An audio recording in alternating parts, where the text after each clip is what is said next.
Assalamualaikum warahmatullahi wabarakatuh. Rahayu Sagung Dumadi. Kembali lagi di channel Babat Nusantara. Pada kesempatan kali ini akan melanjutkan cerita Gajah Mada, Kemelut, Tahta, dan Angkara bagian ke-24.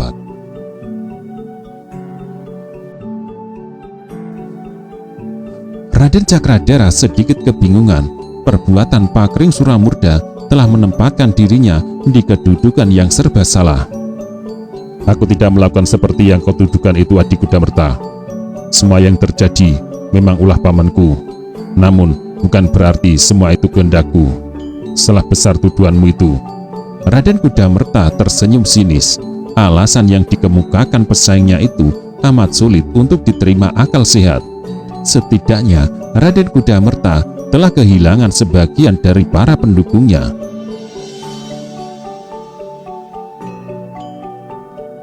Orang-orang yang mati terbunuh dari Panji Wirodopo sampai yang terakhir sahabat baiknya Ki Anjar Langse ikut mati pula.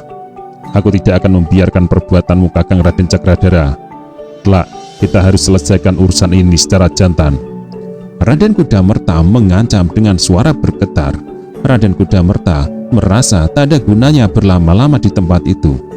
Raden Kudamerta segera mengayun langkah lebar kembali ke istana Kiri. Dengan berhati-hati agar jangan menimbulkan jejak suara, Dyahwiyat bergegas meninggalkan Balik Ringsing dan menyelinap jalan sempit pemisah bangunan utama dan bangunan di belakangnya. Semua ini gara-gara ulah paman Pakring Suramurda. Aku terperosok dalam keadaan yang sulit seperti ini. Raden Cakradara mengeluh. Raden Cakradara duduk di sudut pembaringan sambil memperhatikan wajah Senopati Gajah Enggon yang pucat. Benjolan di kening Gajah Enggon telah pulih seperti sedia kala, hanya meninggalkan jejak luka yang mengering. Benturan macam itu bila mengenai bagian tubuh yang lain tidaklah terlalu berbahaya. Namun karena yang terkena adalah kening yang di dalamnya ada otak untuk berpikir, guncangan di dalam otak menyebabkan kemampuan berpikir itu lenyap, kesadaran pun hilang dan lunglai tubuhnya. Raden Cakradara memperhatikan ruangan itu, hanya dirinya dan Gajah Enggon tanpa ada orang lain.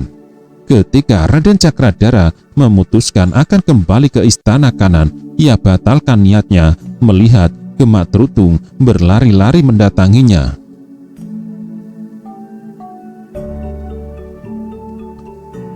Abdi dalam Gemak Trutung berusaha sekuat tenaga mengendalikan nafasnya. Aku mencari Raden sampai ke makam, ucap Gemak Trutung. Raden Cakradara berbicara dengan suara berbisik. Kau berhasil bertemu dengan paman Pakring Suramurda? Gemak Trutung mengangguk. Aku berhasil, Raden. Sudah aku sampaikan semua pesan Raden kepadanya, juga keinginan Raden untuk bertemu di alun-alun.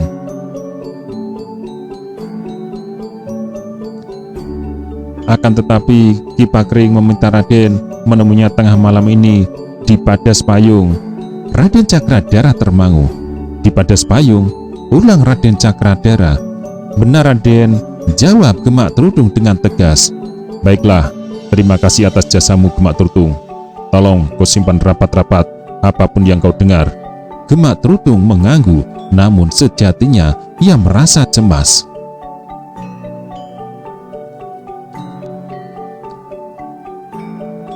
Senopati Gajah Enggon tetap membeku dalam kehilangan kesadarannya, tidak tahu jalan kembali setelah tersesat, entah sampai di mana. Dengan upaya tanpa lelah, Nyai Lengger mengurut kepala Senopati Gajah Enggon. Nyai Lengger tidak hanya berupaya memulihkan keadaan Senopati Gajah Pradamba dengan pengobatan, namun tak lupa pula melandasinya dengan doa.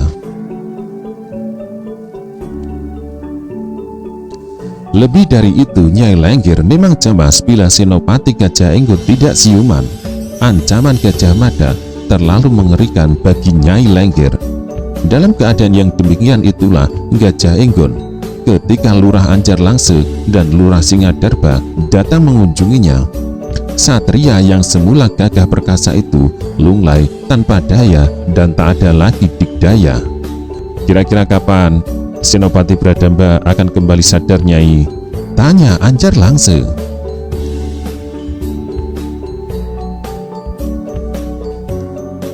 Nyai Lengger mendongak. "Aku tidak tahu, Ki Lurah," jawab Nyai Lengger.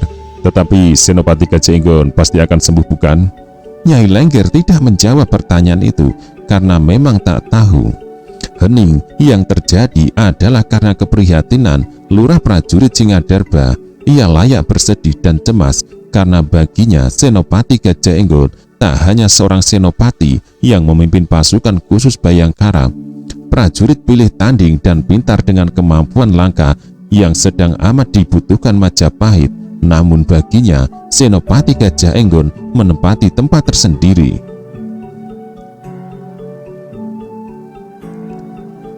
Setidaknya ia memiliki dua alasan. Yang pertama, Senopati Gajah Enggon yang mendorongnya mengabdikan diri pada bangsa dan negara dengan menjadi prajurit yang kini menempatkannya pada pangkat yang cukup terhormat sebagai lurah prajurit.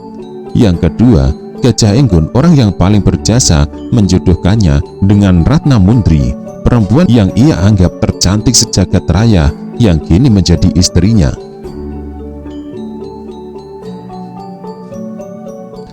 Singadarba tentu masih ingat betapa sulit dan berliku pendekatan yang dilakukan untuk mendapatkan cinta Ratna Mundri. Gajah Enggonlah yang berjasa membuka hati Ratna Mundri dengan mendatangi gadis itu dan langsung berbicara dari hati ke hati. Menghadapi musuh berkekuatan segelar sepapan tak masalah bagi Singadarba. Bertempur bahkan dirasa jauh lebih mudah daripada merayu gadis.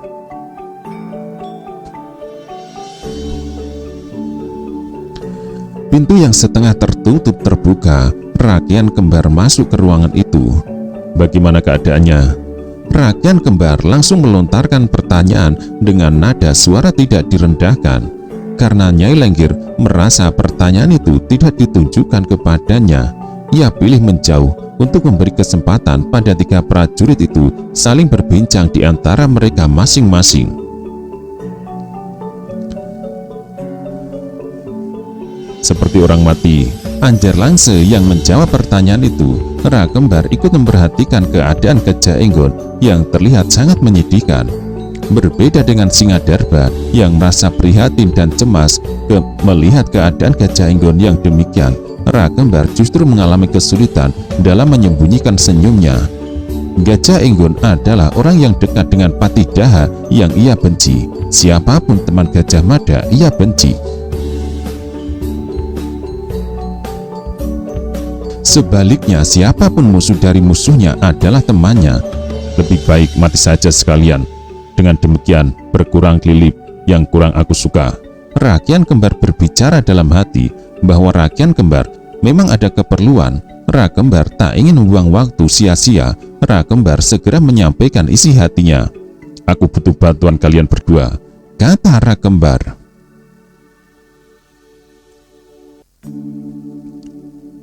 "Saat ini ada sekelompok orang yang menghimpun kekuatan di Karangwaktu. Mereka akan melakukan makar terhadap kekuasaan Majapahit. Aku ingin menyerbu tempat itu sebelum kedahuluan Gajah Mada." Rakyat Kembar dengan persoalan penting yang dibawanya mampu mencuri perhatian Singadarba dan Anjarlangse. Dengan tidak berkedip, lurah prajurit Singadarba memandang Rakyat Kembar. Demikian juga dengan Anjarlangse. "Sekelompok orang akan melakukan makar?" "Ya," jawab Ra Kembar. "Dari mana kau peroleh keterangan itu, Adira Kembar?" Ra Kembar tersenyum. "Telisaniku benar-benar luar biasa dan bisa diandalkan. Sebenarnya telah lama aku susupkan mereka ke Karangwaktu. Ketika kembali, mereka membawa berita yang buatku kaget. Sekelompok orang sedang berlatih perang dan menggalang kekuatan di Karangwaktu. Bila Gajah Mada sampai mendahului menyerbu tempat itu, maka akan lenyap kesempatanku untuk mencuri perhatian para ratu."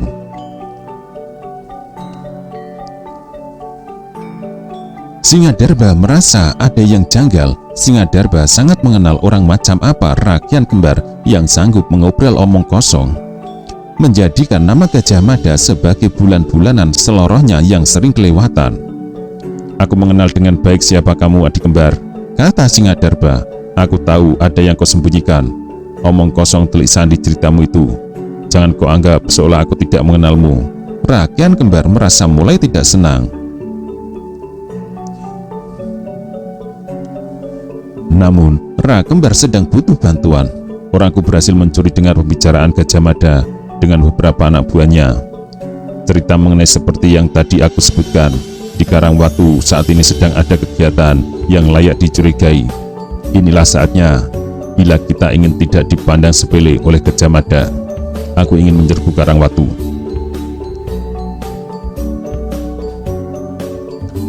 Itu sebabnya aku minta kalian berdua mendukung aku. Aku membawai prajurit sebanyak 50 orang dan kalian berdua masing-masing mengendalikan 40 orang prajurit juga. Dengan 100 prajurit pun tempat itu bisa dilumatkan. Keberhasilan kita nantinya akan mendapatkan perhatian dan itu akan melontarkan kedudukanmu sekarang ke pangkat yang lebih tinggi. Singadarba sama sekali tak tergoda. Namun berbeda dengan Anjar Langse, Ki Anjar Langse sungguh merasa sangat tertarik. "Kamu melakukan kesalahan," kata Singadarba. "Apa yang kulakukan itu sama saja dengan menggunting dalam lipatan. Lagi pula, kamu tidak bisa mengambil tindakan terpisah seperti itu. Kamu tidak memiliki hak dan kamu berbuat seenakmu sendiri." Ra kembar memandang Singadarba dengan tatapan mata tidak senang. Jika semula ia mengira Singadarba pasti tertarik dengan tawaran yang ia berikan, ternyata dugaan itu salah. Singadarba ternyata bersikap berbeda. Ia memiliki keyakinannya sendiri, meskipun keyakinan yang menurutnya lembek, tak terlampau berani menghadapi tantangan. "Jadi, sikapmu bagaimana?" Ra kembar mengejar. "Aku tidak mau kelibatkan dalam urusan seperti itu," jawab Singadarba tegas. "Dan aku ingatkan kepadamu rakyat kembar, untuk jangan mengambil jalan sendiri tanpa berbicara terlebih dahulu dengan pimpinanmu. Tindakanmu yang dengan diam-diam akan menyerbu ke Karangwatu itu jelas ngawur."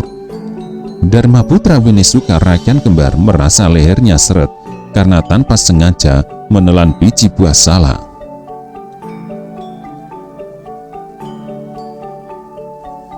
Singadarba yang demikian mencemaskannya karena ia telah terlanjur berbicara banyak dan terbuka, termasuk melalui cara macam apa yang ia peroleh keterangan penting tentang orang-orang yang menghimpun diri di Karangwatu itu.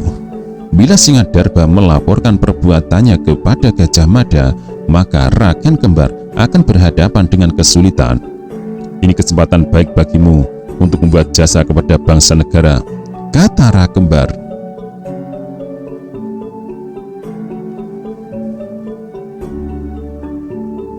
"Kamu benar-benar tak mau melakukan penyerbuan ke Karangwatu? Timbanglah sekali lagi, kau akan menyesal nanti." Namun Singadarba memang telah bulat pada keputusan yang diambilnya. Ia tidak berniat ikut. Singadarba menggeleng tegas dan mengangkat tangannya. Ra kembar merasa wajahnya menebal melebihi tebal benteng yang membentang sebelah menyebelahi pintu gerbang Purawaktra. "Aku tak mau kelibatkan. Aku tak berniat menggapai pangkat lebih tinggi melalui cara yang salah macam itu." Ra kembar jengkel. "Menurutmu yang benar bagaimana? Keberadaan prajurit itu tak ada yang mengendalikan. Perbuatanmu yang seperti itu sama halnya kamu berbuat semaumu. Bahkan kurasa pada pimpinanmu sendiri kau tak minta izin."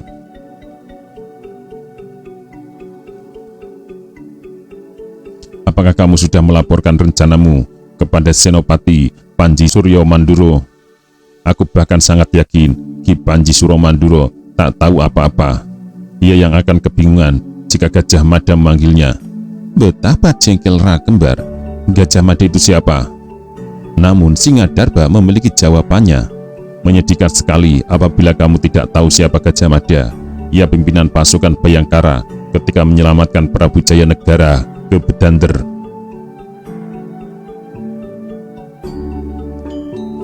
"Ia orang paling berjasa pada bangsa dan negara yang sangat sulit dicari tandingannya," Karena jasanya, ia mendapat jabatan sebagai patih di Kahuripan dan di Daha. Ia melaksanakan tugas sehari-hari sebagai panglima mewakili Sri Baginda. Kini, ketika Sri Jaya Negara mangkat, ia memegang samir kehormatan dari Tuan Putri Gayatri, juga Patih Arya Tadah, mempercayakan rencananya kepada Gajah Mada. Sekarang kau masih mau bertanya, Gajah Mada itu siapa? Ra Kembar tidak mampu menjawab pertanyaan itu dan bibirnya makin tebal. Ludah yang digulung terasa pahit, karena itu dengan kasar Ra Kembar membuangnya ke lantai. Namun Ra Kembar memang merasa kepalang basah dan tidak mungkin kembali. Nafsunya sedang menggelegak dan merasa tak sabar untuk segera menyerbu karang waktu dan menggilas siapapun yang menghimpun diri mempersiapkan makar di sana. Itulah kesempatan yang dimimpikannya selama ini. Dengan cara itu, ia bisa menampak jenjang pangkat dan jabatan yang lebih tinggi.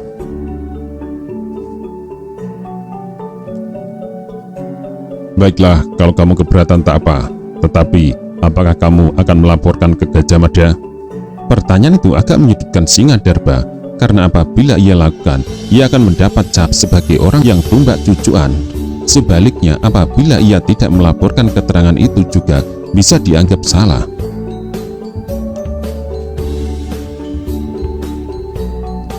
Kau dan aku berbeda kesatuan. Kau berasal dari Sawu Bayu. Silahkan, apapun yang akan kau perbuat, itu urusanmu. Aku dari kesatuan pasukan Jalapati, tidak akan mencampuri urusan orang dari pasukan Sawu Bayu. Lurah prajurit Singadarba tidak berbicara lagi dan tak lagi mempunyai minat untuk melanjutkan berbicara dengan Ra Kembar. Tanpa berbicara apapun lagi, Singadarba keluar dari balai Gringsing. Langkahnya lebar saat melintas halaman samping. Tanpa menoleh lagi, Singadarba membawa langkahnya lewat tepi Maguntur yang akan membawanya ke bangsal kesatrianya. Rakyat Kembar mengarahkan perhatiannya kepada Gajah Enggon yang terbujur membeku. Amat susah membedakan apakah Gajah Enggon itu sudah mati atau masih hidup. Tak terlihat dada yang mengombak sebagai tanda ia masih hidup. Ra Kembar merasa dada Senopati Gajah Enggon yang berhasil menandai masih ada nafas yang mengombak.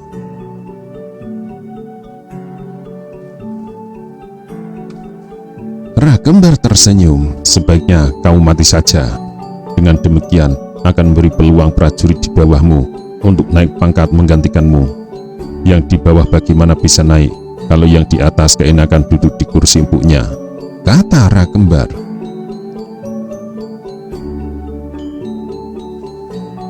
Kalimat ini yang diucapkannya dengan terang-terangan. Kembar tak merasa sungkan karena hanya ada Anjar Langse di ruangan itu, dan ia tahu bagaimana warna hati Anjar Langse yang dalamnya berapa hal sebangun dengan warna hatinya. Bagaimana denganmu? Tanya Ra Kembar. Aku ikut. Menurutmu bagaimana kira-kira sikap Singadarba? Tanya Ra Kembar.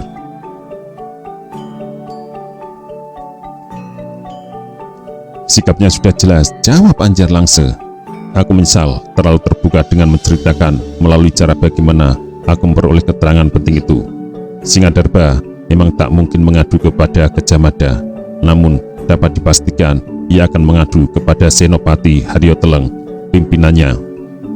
Sebagaimana Ra Kembar, pada dasarnya Anjar Langse juga jenis prajurit yang kurang perhitungan. Usulannya bahkan tak bisa masuk akal dan berlebihan.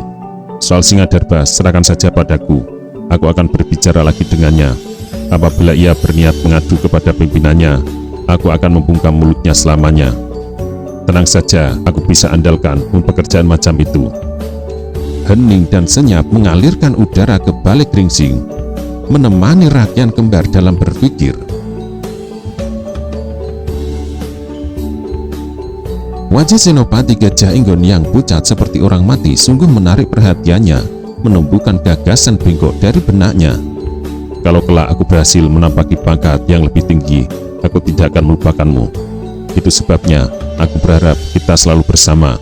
Keadaan apapun kita hadapi bersama, tanpa harus menyimpan rasa takut.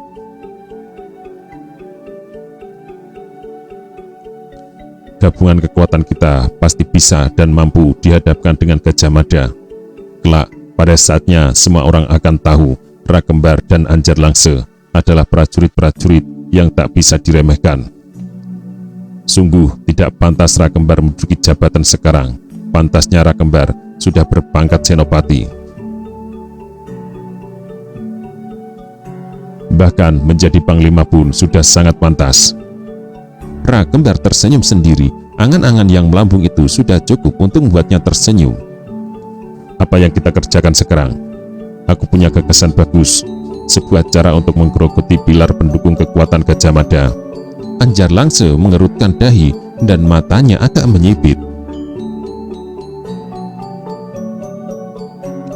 Ragan Kembar mengeluarkan sesuatu dari selpi yang menyatu pada ikat pinggangnya. Aku punya racun yang sangat mematikan. Campurkan racun ini ke minuman itu, lalu teteskan ke mulut Senopati Gajah Enggon. Ia akan mati dan tidak menarik perhatian siapapun. Orang yang akan berpikir apabila Gajah Enggon mati sudah wajar karena keadaannya yang sudah parah. Lagi pula, kasihan Gajah Pradamba menderita terlalu lama. Anjar Langse benar-benar kehilangan sebagian akal warasnya. Demikian kuat persahabatan antara Anjar Langse dengan Ragan Kembar, atau barangkali demikian besar pengaruh angan-angan bisa meraih pangkat jabatan lebih tinggi dalam waktu singkat. Apapun yang dikehendaki, Rakembar itu ditelan begitu saja. Bagaimana? Tanya Rakembar.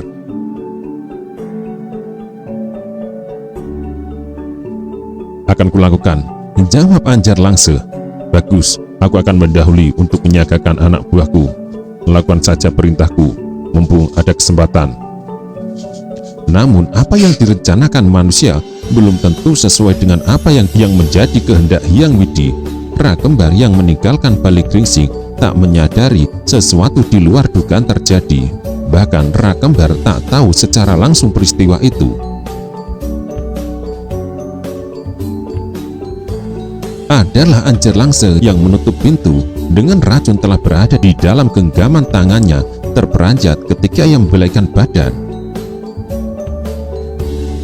Anjar Langse bahkan tak memiliki kesempatan yang cukup untuk menyiagakan diri. Ayunan tangan orang yang tiba-tiba berdiri di belakangnya menghantam kepalanya hingga terjengkang.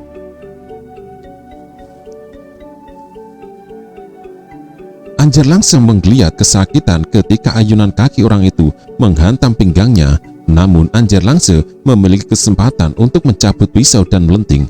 Akan tetapi yang tidak terduga adalah apa yang dilakukan lawannya untuk mengayunkan kaki dalam gerakan memutar dan cepat sekali. Hantaman kaki keras itu menghajar dagunya, menyebabkan sekali lagi Anjar Langse terjengkang. Meski demikian, Anjar Langse masih mampu bangkit memberikan perlawanan. Apalagi ia memegang pisau sementara lawannya tidak. Anjar Langse memanfaatkan kesempatan untuk balas menyerang. Sabatan pisau diarahkan ke leher lawannya dan segera disusul dengan mengayunkan sabetan susulan.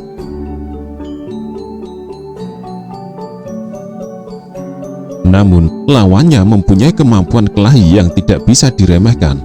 Dengan merendahkan tubuh, ia balas menyerang dengan mengayunkan kaki menghajar perut Anjar Langse. Anjar Langse terjatuh, berusaha sekuat tenaga memberikan perlawanan. Namun lawannya yang berbadan lebih tegap dan lebih kekar mampu bertindak lebih cermat dan cekatan. Orang itu menyergap dan mengunci tubuhnya. Anjar Langse yang tidak mau mati begitu saja berusaha sekuat tenaga mengayunkan pisau dalam genggaman tangannya. Akan tetapi musuhnya lagi-lagi mampu mengunci tangannya dan dengan tenaga yang tidak terlawan bahkan mampu membelokkan arah pisau itu untuk amblas ke dadanya. Berkelencotan lurah Anjar Langse, matanya melotot seperti akan keluar ketika kematian datang menjemputnya. Mau memisahkan jiwa dari raganya. Demikianlah sifat jiwa yang selalu butuh tubuh yang nyaman untuk ditempati. Ketika tubuh tidak lagi menjadi tempat bersemayam yang nyaman, jiwa pun pilih melayang, terbang meninggalkannya. Orang yang telah membunuh Anjar Langse itu belepotan darah di tangannya sebelum ia memutuskan apakah akan melompat ke dinding di sebelah balik geringsing. Darah itu dibersihkan dengan diusapkannya ke tembok. Betapa terkejut Nyai Lengger ketika masuk kembali setelah tidak mampu menahan keinginan untuk kencing, mendapatkan kenyataan yang mengagetkan.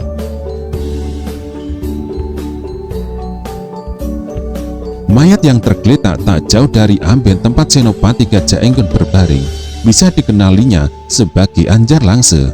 Nyai Lengger merasa lehernya tercekik dan betapa sulitnya membebaskan diri dari cekikan yang menyebabkan ia mengalami kesulitan bernafas. Nyai Lengger benar-benar tidak sadar ia tengah mencekik diri sendiri. Dua tangannya dengan kuat mencengkram lehernya sendiri. Ketika sadar, Nyai Lengger pun melolong. Ceritanya mengagetkan semua orang dan mengundang siapapun berdatangan ke tempat itu, termasuk Sekar Kedaton Dyahwiyat yang sedang melintas halaman samping, dikejutkan oleh jeritan melengking yang membuatnya gugup. Bayangan keranjang berisi mangga yang menyembunyikan ular sangat sulit untuk dienyahkan dari benaknya. Mega-mega mengapung di angkasa yang menempatkan diri laksana laut luas tanpa tepi. Masih di hari yang sama, Raja Dewi Maharajasa menikmati ketidaknyamanan hatinya. Dyahwiyat sungguh sangat sadar untuk melupakan kegelisahan hatinya. Akan tetapi, makin ia berusaha melakukan itu, bayangan itu makin melekat, sulit dienyahkan. Serasa menjadi bayangan tubuh yang akan mengikuti kemanapun ia pergi. Ada yang tidak beres pada diriku. Mengapa aku mengalami kesulitan untuk menerima kenyataan? Mengapa aku mengalami kesulitan menggunakan akal waras? Aku membuang-buang waktu, tidak ada guna. Aku seharusnya memandang ke depan. Namun, bagaimana harus memandang ke depan? Berhadapan dengan kenyataan lain yang tidak bisa kuhindari. Aku bersuami, aku tak bebas lagi.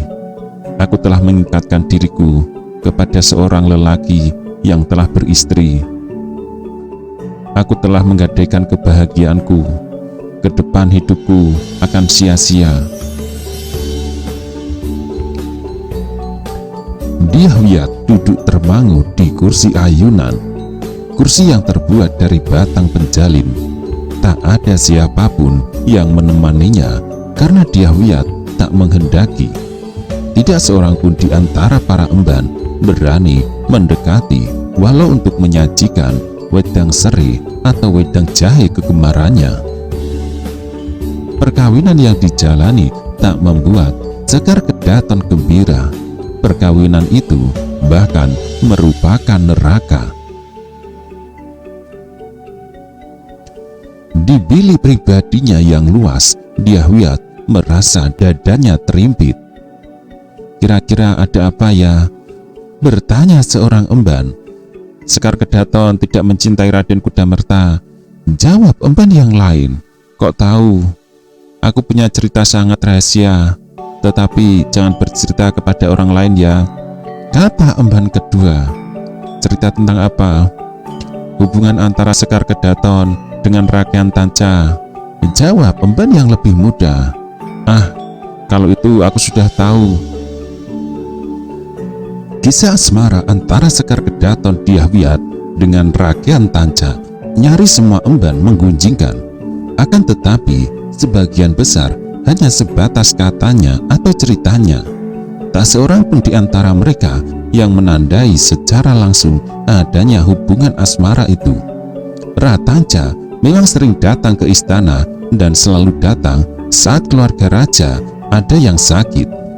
Namun, tak sekalipun ada yang melihat Ratanca datang ke keputran khusus dengan niat menemui Dyahwiyat.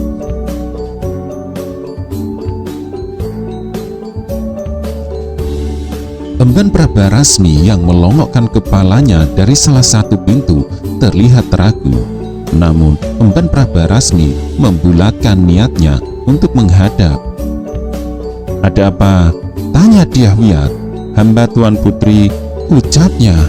Hamba mohon izin menyampaikan sesuatu. Apakah Tuan Putri berkenan menerima?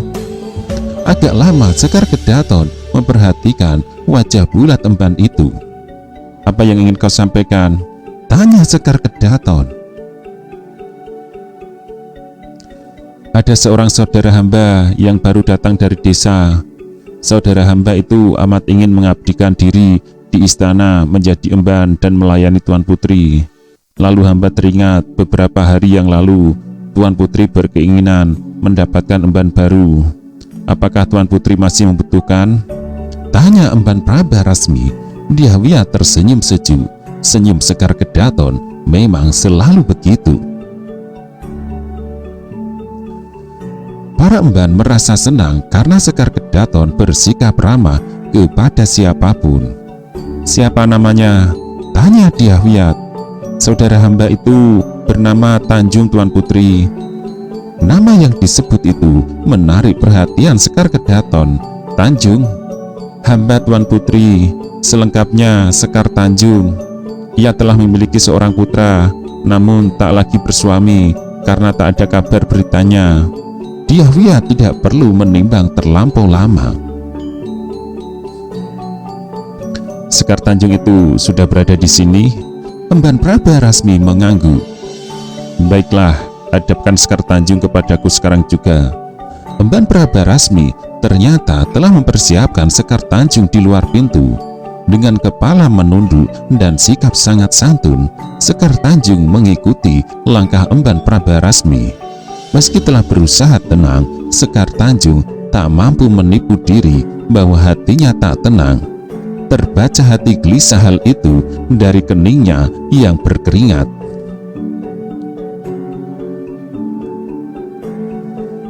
Diyahwiyat memandang Sekar Tanjung dengan mata tak berkedip dan sedikit rasa takjub.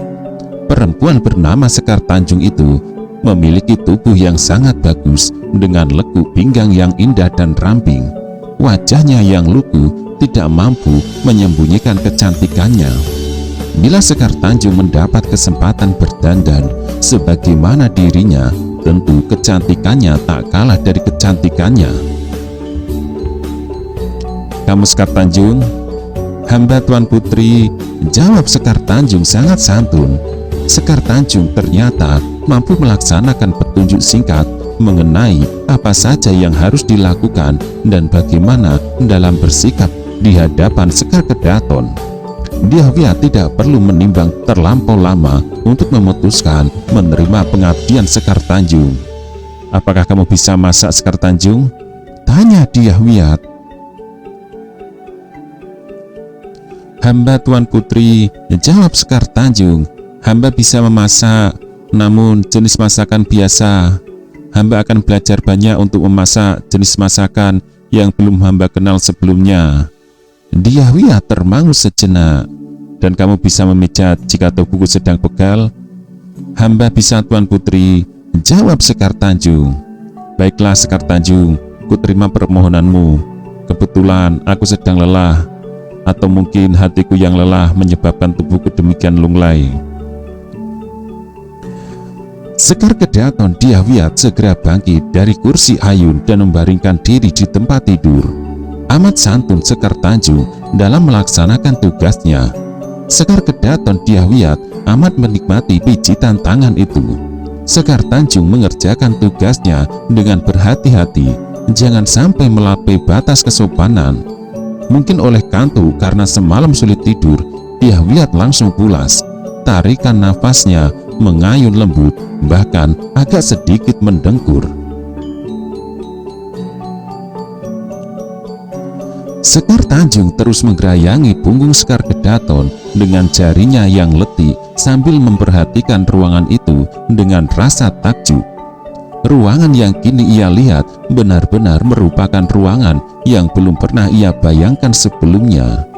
Dinding ruang tidak tampak tertutup oleh ukiran-ukiran berbentuk daun yang menjalar ke mana-mana. Tempat tidur berkelambu berbahan kayu jati dengan ukiran memet. Di sudut-sudut ruang ditempatkan tanaman hidup yang diletakkan pada tempayan.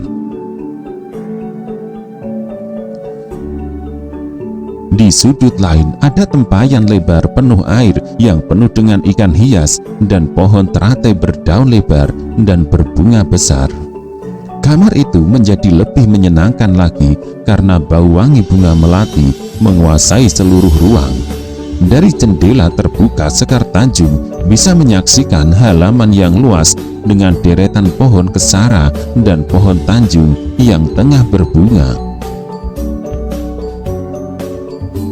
Sementara non jauh di sana, barisan pohon kelapa melambai-lambaikan daunnya ditiup angin. Namun, pohon bambu lebih liar dalam bergerak karena tiupan angin. Di tempat tidur yang mewah itulah Sekar Tanjung membayangkan bagaimana Raden Kudamerta menjalani kehidupan rumah tangganya setelah mengawini Sekar Kedaton, calon Ratu Majapahit. Betapa perih Sekar Tanjung merasakan di ulu hatinya membayangkan hal itu. Tiba-tiba pintu terbuka.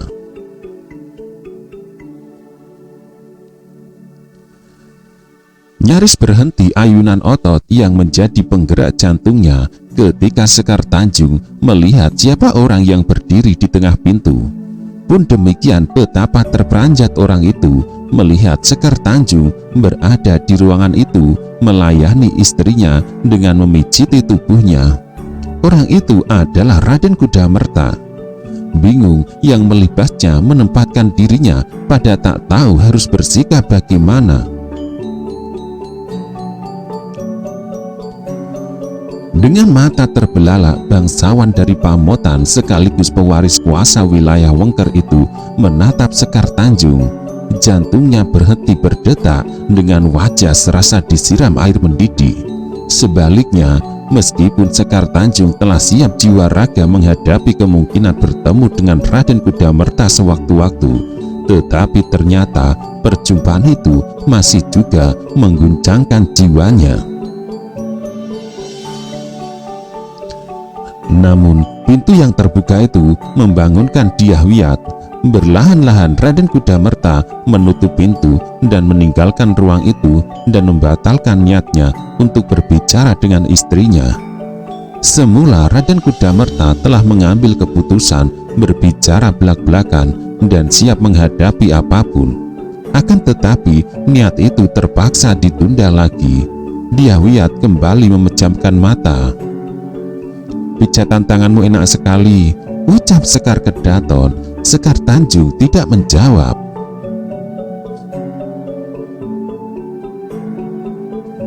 Dengan terampil seolah memang memiliki kemampuan memijat, Sekar Tanjung terus mengurut dan menggertaki kaki Dyah-Wiyat untuk kemudian mengantarkannya kembali tidur pulas. Dengan susah payah Sekar Tanjung berusaha menguasai diri. Kerinduan hatinya nyaris tidak bisa dikuasai.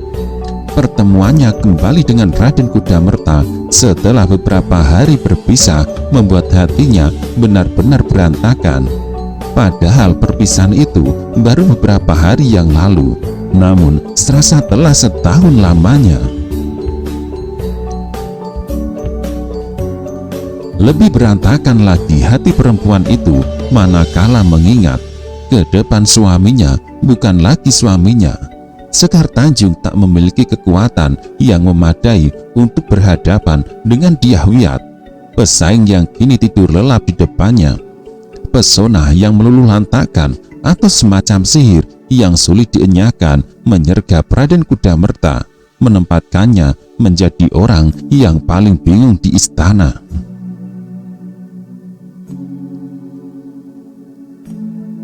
Tak ada kekagetan yang melebihi terkejut melihat Dyah-Menur memijiti Sekar Kedaton di dalam biliknya.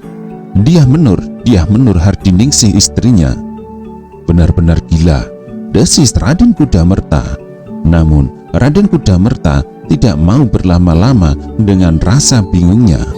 Raden Kudamerta bergegas mencari yang dicari rupanya sedang menunggunya. Prabarasmi tersenyum. "Apa yang telah kau lakukan?" tanya Raden Kudamerta dengan meluap. "Raden sudah tahu?" balas Prabarasmi. "Ya," jawab Raden Kudamerta. "Istriku berada di bilik istriku." Prabarasmi tersenyum lebar. Telah kusulap istri Raden dengan nama panggilan baru.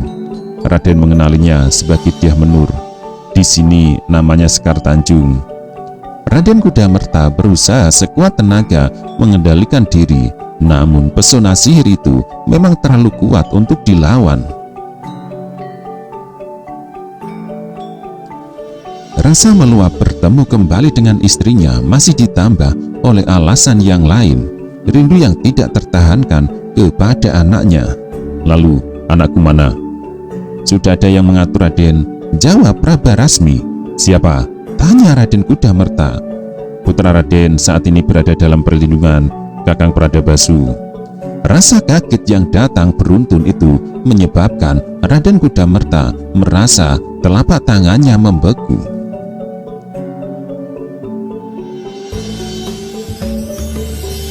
Raden Kudamerta yang memejam menyempatkan diri menggertaki rambutnya, akan tetapi tetap saja apa yang dialaminya itu tidak berubah. Bukan dari jenis mimpi yang bisa menghilang ketika kesadaran datang. Jagat Dewa Batara, desis Raden Kudamerta. Prabarasmi menempatkan diri menunggu Raden Kudamerta berbicara. Namun betapa bingung Raden Kudamerta. Kau sudah mengetahui persoalan macam apa yang kuhadapi, Prabarasmi? Tanya Raden Kudamerta. Sudah, Raden, jawab Prabarasmi. Istri Raden telah menceritakan semuanya kepadaku, dan aku berjanji tidak akan membuka mulut. Namun Raden sendiri juga harus berhati-hati dalam menyimpan rahasia. Aku akan mengatur bila Raden ingin bertemu dengan istri Raden. Raden Kudamerta mengangguk, namun ia merasa wajahnya masih tetap tebal. Kalau begitu, kapan aku bisa bertemu dengan istriku? Bagaimana cara kamu mengatur? Tanya Raden Kudamerta. Prabarasmi tersenyum sambil mengambil jarak karena dua orang prajurit dan seorang emban akan melintas. Tenang Raden, silakan Raden bersabar, jawab emban Prabarasmi. Raden Kudamerta nyaris tak membalas saat dua orang prajurit yang melintas memberikan penghormatan kepadanya. Ketika memandang ke langit langsung ke arah benderangnya matahari, Raden Kudamerta masih merasa takjub. Jejak pesona sihir pertemuannya dengan Dyah Menur di bilik Sekar Kedaton benar-benar mengagetkan. Kecuali bila pertemuan itu terjadi di tengah pasar atau di jalan, yang ini istrinya ada di bilik istrinya yang lain. Aku tidak percaya, aku benar-benar tidak percaya. Aku bertemu istriku di bilik Sekar Kedaton, gumam Raden Kudamerta untuk diri sendiri.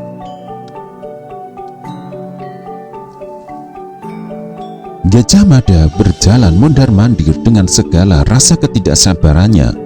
Telah lama ia menunggu Bayangkara Riung Samudra, Bayangkara Macan Liwung, dan Bayangkara Jayabaya. Mereka belum kembali, padahal cukup lama waktu telah berlalu. Waktu yang ada bahkan telah ia gunakan untuk menemui istri Ratanca untuk mengajukan sebuah pertanyaan penting. Beberapa saat yang lalu, Nyai Ratanca menyongsongkan di halaman ketika Pati Daha Gajah Mada mendatanginya. Lebar senyum Nyai Tanca dalam menerima kehadiran Gajah Mada menyebabkan Pati Daha merasa heran karena sama sekali tak melihat guratan kesedihan di wajah perempuan itu.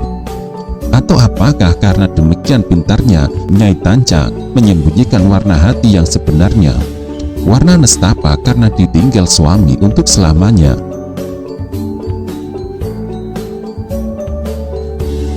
Masalah apa yang membawa Ki Pati datang ke sini? Tanya Nyai Tanca langsung mengajukan pertanyaan. Namun yang dihadapinya adalah Pati Daha Gajah Mada, orang yang paling tidak suka berbasa-basi. Benar sebagaimana yang dikatakan Gagak Bongol kepadaku. Kaulah orangnya yang membuat lambang ular membeli buah maca itu.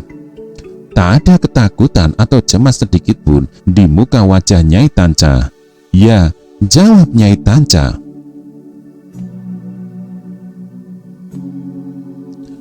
Aku yang membuat lambang itu. Kalau begitu, kamu pasti tahu siapa Panji Rukmamurti. Pertanyaan yang diajukan dengan menohok itu sama sekali tak menyebabkan raut muka Nyai Tanca berubah. Tidak ada cemas, tak ada gelisah. Jika ia berpura-pura tak tahu, padahal sebenarnya tahu, maka istri mendiang Ratanca itu sungguh punya kemampuan bersandiwara yang bagus.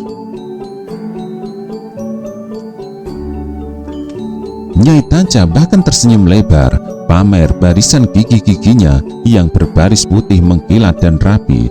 Dengan sengaja, Nyai Ratanca membetulkan rambutnya. Dengan demikian, makin menampakkan lekuk-lekuk tubuhnya. Aku pernah mendengar nama itu, jawabnya. Gajah Mada menunggu beberapa jenak, namun Nyai Tanca tidak menyambung kata-katanya. Siapa orang itu? Kejar Gajah Mada.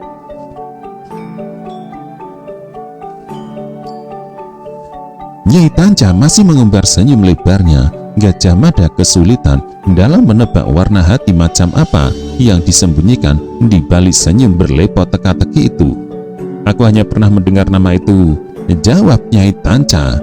Suamiku pernah menyebut nama itu, akan tetapi tidak pernah menjelaskan ia siapa.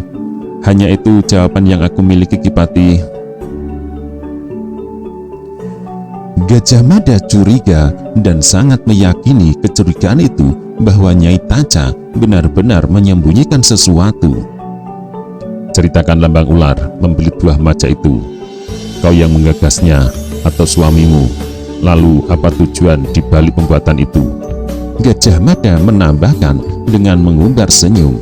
Nyai Ratanca bertindak kelewatan. Ia berjalan mengelilingi Gajah Mada berdiri. Gajah Mada tak suka diperlakukan seperti itu. Akan tetapi dipilihnya sikap membiarkan apapun yang dilakukan Nyai Ratanca. Juga saat Nyai Ratanca mendorong tubuhnya dengan dorongan yang menggoda. Lambang itu milik Kakang Ratanca, jawabnya. Namun Gajah Mada segera menyergap.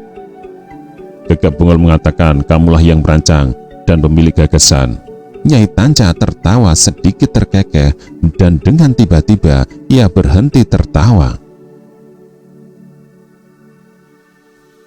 Pemilik jiwa lambang itu adalah Kakang Rakyat Tanca. Memang benar aku yang merancang, namun ibarat aku hanya kulitnya, Kakang Ratanca jiwanya. Gajah Mada amat terganggu oleh jawaban yang agaknya masuk akal itu. Akan tetapi Gajah Mada ingat bahwa beberapa tahun Surya yang lalu pernah menonton pagelaran sandiwara yang disuguhkan dalam acara Maleman Bulan Caitra dan bahkan pada saat Srada. Di panggung dengan disaksikan banyak penonton, Nyai Ratanca berhasil menguras air mata pemirsa melalui peran yang dibawakannya. Kulangi Nyai Tanca, ucap Gajah Mada menegas. Kau pernah mengenal nama Panji Rukmamurti? Terengginas Nyai Tanca menjawab. Pertanyaan itu lagi, Ki Pati. Aku sudah menjawab. Aku pernah mendengar nama itu karena suamiku menyebutnya. Siapa sebenarnya orang itu? Gajah Mada mengejar. Aku tidak tahu. Gajah Mada terpaksa menarik nafas panjang, gambaran kejengkelannya. Kapan kamu terakhir ke Karangwatu? Nyai Ratanca yang semula membelakangi berbalik dan memandang wajah Patih Daha dengan raut muka sangat heran. Karangwatu? Kenapa kamu harus berpikir aku pergi ke sana? Untuk urusan apa aku harus ke Karangwatu? Kalau mengajukan pertanyaan, ajukanlah yang aku bisa menjawab. Jangan yang membuatku bingung seperti itu.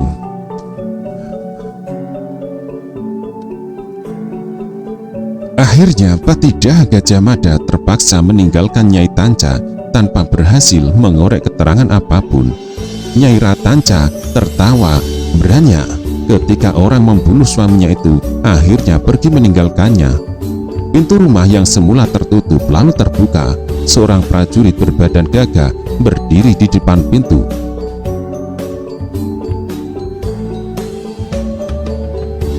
Prajurit itu ia bernama Kendar Kendara. Ia seorang bayangkara yang semula hanya mendapat tugas untuk menjaga dan mengamankan rumah Nyai Ratanca dari amuk orang yang marah. Akan tetapi, Kendar-Kendara telah mengolah tugasnya untuk menjadi bentuk tugas yang menyenangkan dirinya. Bayangkara Kendar-Kendara memeluk Nyai Tanca dari belakang, yang dipeluk menggeliat dan berbalik mirip ular yang ia lakukan. Dengan ganas Nyai Tanca mematu, Gajah Mada memacu kudanya bagaikan orang yang takut kehilangan waktu. Di langit, matahari telah bergulir dari titik ketinggiannya dengan sedikit doyong ke arah barat. Bayangan tubuh yang semula tepat berada di bawah kaki, kini agak doyong ke arah timur. Tanpa mengurangi kecepatan, Gajah Mada berbelok ke halaman balai prajurit. Seorang prajurit dengan sigap menjemput dan menerima penyerahan tali kuda ketika Gajah Mada meloncat turun. "Mana Riung Samudra?" tanya Gajah Mada. "Belum datang, Kipati," jawab prajurit yang menerima kendali kuda itu. Gajah Mada naik ke pendopo dan berjalan mondar-mandir. Namun, Gajah Mada tak perlu menunggu terlalu lama. Nyaris bersamaan terlihat 3 ekor kuda berderap dari arah selatan dan seekor kuda datang berderap dari utara. Bersusulan ketiga orang yang memacu kuda bagai dikejar setan membelok ke balai prajurit. Para bayangkara yang mendapat tugas telah kembali. Orang yang keempat adalah Singadarba.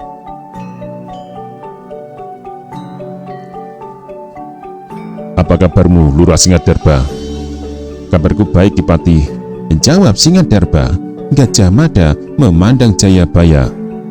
"Mana Raden Kembar?" Jayabaya melengkapi jawabannya dengan mengangkat 2 telapak tangannya. "Aku terlambat, Kakang Gajah Mada. Rakembar dengan anak buahnya sekitar 40 atau 50 orang berangkat menuju Karangwatu." Agak terperanjat Gajah Mada. Namun, melihat Singadarba mengangguk, itu berarti Singadarba tahu untuk keperluan apa Rakembar ke Karangwatu. "Dan kamu?" bertanya Gajah Mada ditujukan kepada Macan Liwung. Bayangkara Macan Liwung menempatkan diri dari sabu yang membelit. Macan Liwung mengeluarkan pisau.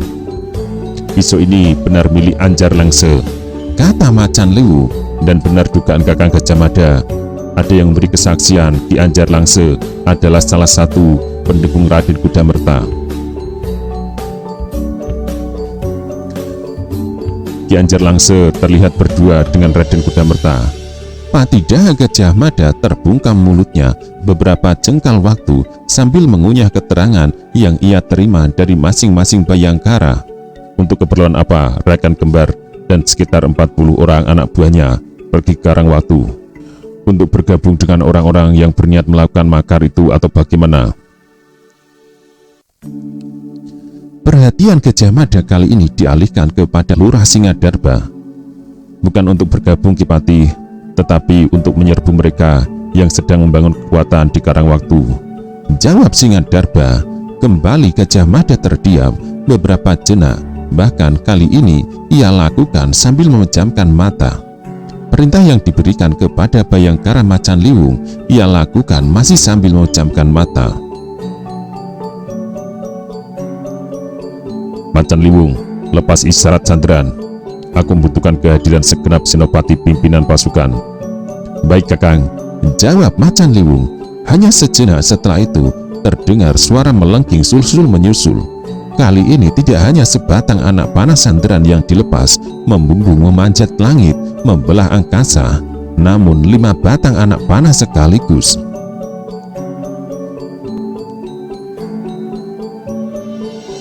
Suara anak panah susul menyusul itu mengagetkan beberapa prajurit yang melakukan tugas jaga di bangsal Kesatrian Jalapati dan bangsal Sapu Bayu. Masing-masing dipimpin Senopati Haryo Teleng dan Senopati Panji Suryo Manduro. 2 sosok pilih tanding yang memiliki kemampuan gelar perang dan olah kanuragan yang menonjol. Sejak pemberontakan yang dilakukan para Dharma Putra Wenesuka, tidak ada lagi pasukan Jalarananggana dan Jalayuda. Dua pasukan itu dihapus dan dilebur menjadi hanya dua pasukan berkekuatan besar dan berkemampuan pukul luar biasa, yaitu pasukan Jalapati menggunakan umbul-umbul cangka atau kerang bersayap dan pasukan Sabu Bayu menggunakan lambang Candrakapala.